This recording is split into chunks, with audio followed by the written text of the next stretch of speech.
என்னப்பா பிரெட் ஆம்லெட்டா இன்னைக்கு? இல்லைப்பா, பிரெட் அல்வா செய்யலான்னு சொல்லிட்டு பிரெட் எல்லாம் கட் பண்ணி எடுத்து வச்சிருக்கேன். ஓகேப்பா. எப்படி செய்யுதுன்னு கொஞ்சம் ரெசிபி பார்த்துடலாமா? ஓகே, அதை எப்படி சொல்கிறீங்களா? வாங்க. ஒரு பேன் சூடு பண்ணி பிரெட்டை ரோஸ்ட் பண்ணுறதுக்கு தேவையான பட்டர் சேர்த்துக்கலாம்.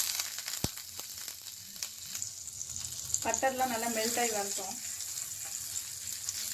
பட்டர் நல்லா மெல்ட் ஆன உடனே அப்படியே ஒவ்வொரு பிரெட்டாக போட்டு ரோஸ்ட் பண்ணி எடுத்துடலாம். இப்போ நம்ம பிரெட்டெல்லாம் நல்லா ரோஸ்ட் பண்ணி எடுத்தாச்சு. அடுத்து நம்ம வாங்க எப்படி அல்வா செய்யுதுன்னு பார்க்கலாம். பிரெட்டெல்லாம் நல்லா ரோஸ்ட் பண்ணி வச்சிட்டோம். இப்போ கொஞ்சமாக கீ ஆட் பண்ணி நட்ஸ் எல்லாம் வறுத்துக்கலாம். இப்போ முந்திரி, பாதாம், ஏலக்காய் இது மூணையும் நெய்யில் போட்டு நல்லா ஃப்ரை பண்ணிக்கலாம். இப்போ பிரெட்டெல்லாம் ஆட் பண்ணிக்கலாம். நம்ம இப்போ பிரெட்டெல்லாம் ஆட் பண்ணியாச்சு. கொஞ்சமாக மில்க் ஆட் பண்ணிக்கலாம். ஆட் பண்ணி நல்லா பிரெட்டெல்லாம் கொஞ்சம் ஊறட்டும். ஊறினதுக்கப்புறம் நல்லா மிக்ஸ் பண்ணி விட்டுக்கலாம்.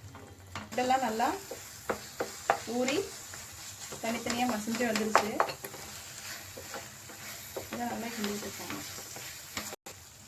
எல்லோரும் சுகர் தான் ஆட் பண்ணுவாங்க. நான் கொஞ்சம் டிஃப்ரெண்ட்டாக செஞ்சு பார்க்கலான்னு சொல்லிட்டு கொஞ்சமாக வெல்லமை நல்லா தண்ணியில் காய்ச்சி வடிகட்டி வச்சுருக்கேன். அந்த சுகர் சிரப்பை ஆட் பண்ணிக்கலாம். இப்போ அல்வா சூப்பராக பேனில் ஒட்டாமல் நல்லா ரெடி ஆயிடுச்சு. கரண்டிலே ஓட்டலை, பேன்லேயே ஓட்டலை, சூப்பராக ரெடி ஆயிடுச்சிங்க. பாருங்கள், நம்ம பார்த்தோன்னா இந்த மாதிரி வரணும். அல்வா தனியாக பிரெட் அல்வா சூப்பராக ரெடி ஆயிடுச்சு. நம்ம லாஸ்ட்டாக நம்மளோட நட்ஸை மேலால் தூவி விட்டு சாப்பிட்லாம். கல்யாண வீட்டு ஸ்டைல் பிரெட் அல்வா சூப்பராக ரெடி ஆயிடுச்சு. எல்லோரும் செஞ்சு பார்த்துட்டு டேஸ்ட் எப்படி இருக்குன்னு சொல்லுங்கள். லைக் பண்ணுங்கள், ஷேர் பண்ணுங்கள், சப்ஸ்கிரைப் பண்ணுங்கள். பிரெட் அல்வா எப்படி செய்கிறாங்கன்னு பார்த்தீங்களா ஃப்ரெண்ட்ஸ்? ஓகே, இதோட ரெசிபியெல்லாம் வந்து டிஸ்கிரிப்ஷன் மென்ஷன் பண்ணிக்கேன், போய் நோட் பண்ணிக்கோங்க. எல்லாம் போய் செஞ்சு வீட்டில் செஞ்சு பாருங்கள்.